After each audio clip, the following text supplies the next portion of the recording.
Hello, in this video, we're going to introduce you to the pre-built SoC chip called Caravel, why it is used, and what are the different parts it consists of. Creating a chip from scratch is not an easy process and requires a lot of knowledge. In chipIgnite, to simplify the process of creating a custom chip, users create their designs in the Caravel chip. Caravel is an open source template for a system on chip, or SoC, which provides the needed infrastructure for designs using chipIgnite. The Caravel chip is based on the Skywater 130 nanometer open source PDK.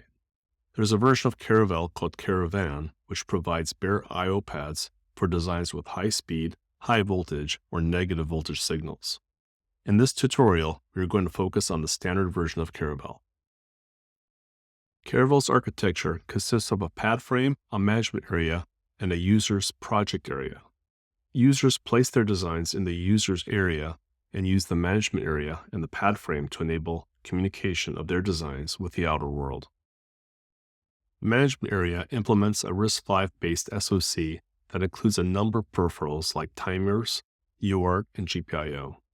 The management area runs firmware that can be used to configure user project I/O pads, as well as observe and control user project signals through on-chip logic analyzer probes, and finally, control the user project power supply.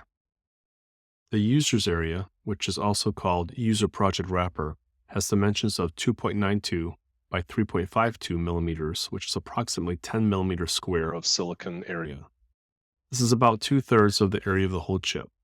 It has access to 4 power supply domains, as well as 38 I/O pads, which can be configured through firmware running on the management SoC.